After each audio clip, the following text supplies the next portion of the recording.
Magandang araw mga bossing, sa naghahanap dyan ng VIP class or business class 6-seater, ito available tayo. Diesel engine to na automatic transmission mga bossing. 2017 Kia Carnival. So silipin natin yung kanyang interior. So ito mga boss is naka power sliding door. And same time naka leather ang upuan, captain seat. Yan, and ito naman is naka moonroof. And ito naman mga bossing is sunroof mga boss. Then yun yung kanyang interior front area.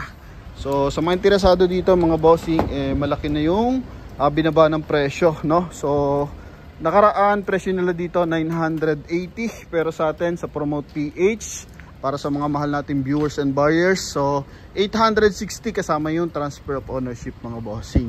Kaya talaga naman sa mga buyer nating interesado, eto na mga boss, ha? Yan. So optional for captain seat to mga bossing. Okay, so yan. Kung gusto mo elegante ang datingan ng iyong pamilya mga boss, and kayang-kaya mo nang i-avail to mga bossing, eto na, silipin mo na mga boss, ha. So dito mo tayo sa ating front area. So coding nito is Tuesday ending 4 mga bossing, ha.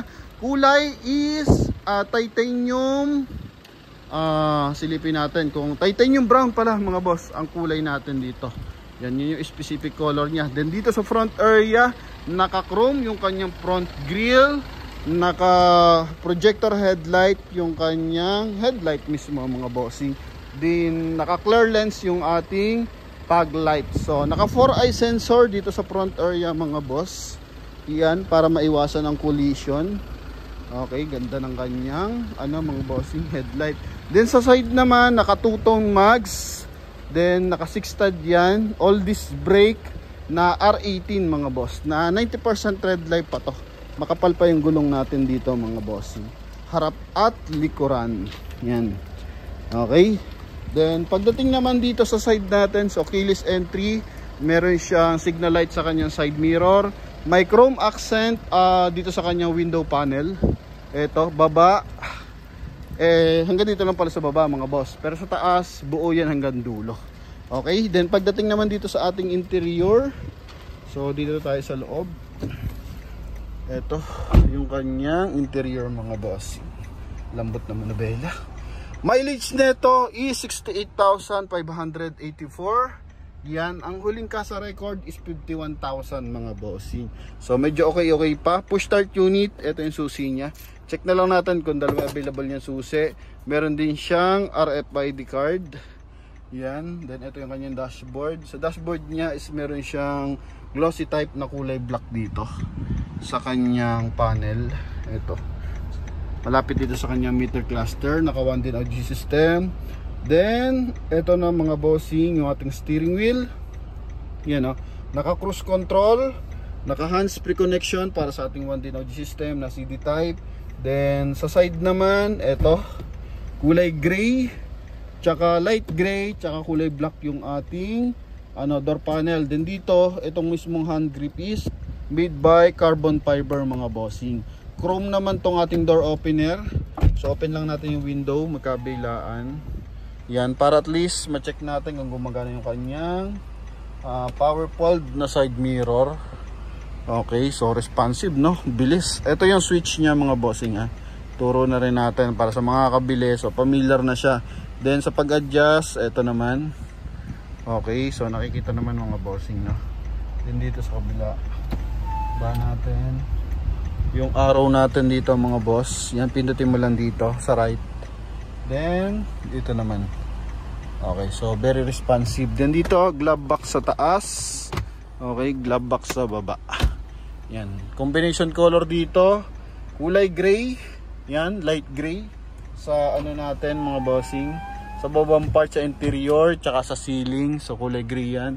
Then dito is pwede close yung kanyang ceiling. So magkabilaan naman siya naka-close. Pwede ring ma-open mga bossing. Yun nga lang, papasukin tayo ng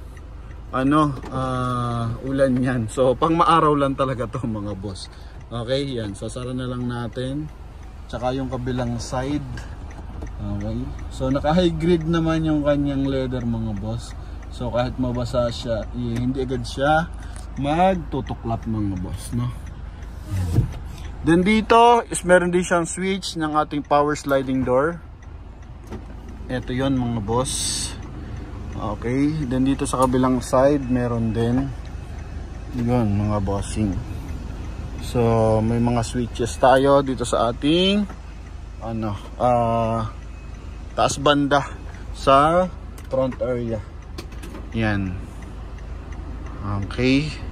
So dito naman mga bossing is wala sa sunroof moonroof na to mga boss. Then yung ating back door panel mga boss. So all equip, all option yan mga bossing, ha. Naka height adjust, pwede mo ring i-off, pwede mo ring i-on mga bossing, no?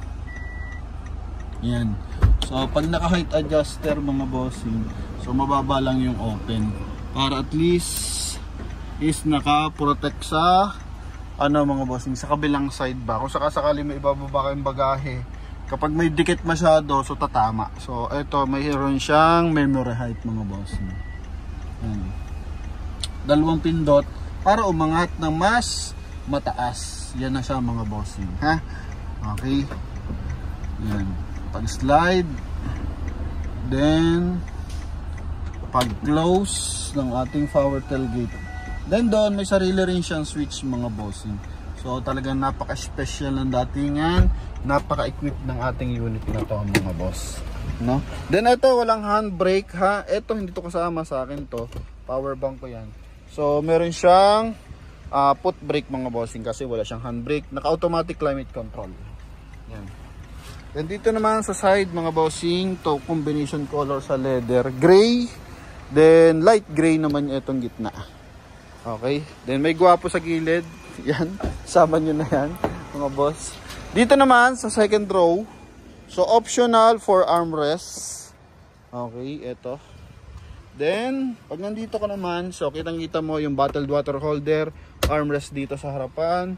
Then dito additional switch if ever na gusto mong paganahin yung sidings, no? Then dito so meron siyang accent ng carbon fiber. Ganun din sa kabilang side, no? Yan. So, dito tayo sa kabila, pumesto. Dito naman may net ng bahagya, hard frame to.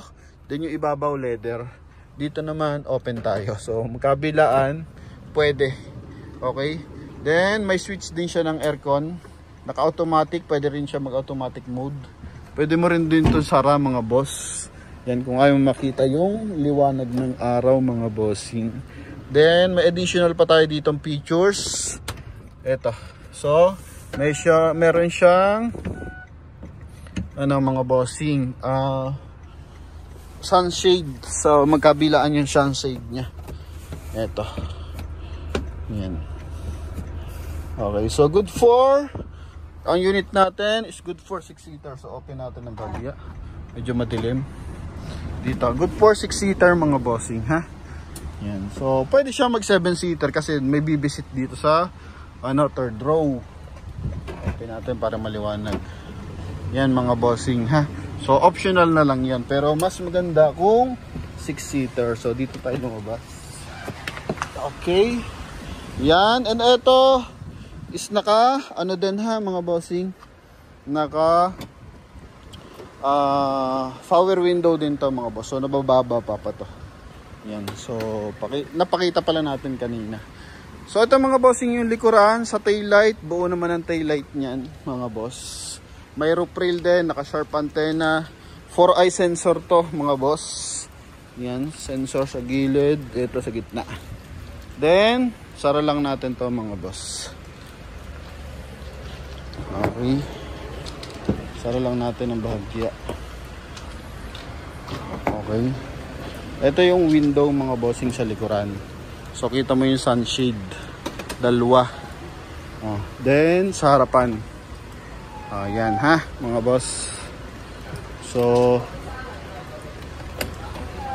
punta tayo sa likurang bahagi mga boss. Sa trunk compartment. Yan. So nakatutong gray tsaka silver. Yung combination color. Then dito naman is meron siyang chrome accent. CRDI, so turbo diesel to. Ito naman mga bossing, ang issue lang, ito pakita na natin. Dito, yan, basag talaga siya. Then ito mga boss is pwedeng maklose mga bossing. Yan. Nabababa ito mga boss. Ito, ganyan siya mga boss. Then dito sa kabila, yan. So if ever na kailangan mo ng malaking space, so pwede siya mga bossing. No? Yan. Then if ever na kailangan mo ng upuan, so easy lang. Iangat mo lang siya. Atakin mo lang siya mga boss. Yan, dito rin. So saglit lang naman siya mga boss. Okay, bitawan mo lang to. Or pigilan mo lang ng isang kamay. Yan, dito, ganun din siya mga boss. Pigilan mo lang din siya ng isang kamay mga boss. And then, may additional ka pa ditong compartment na napakalalim. Yan, so, wala naman siyang bangga mga boss. Concern lang natin doon sa loob, yun lang, yung basag sa likuran.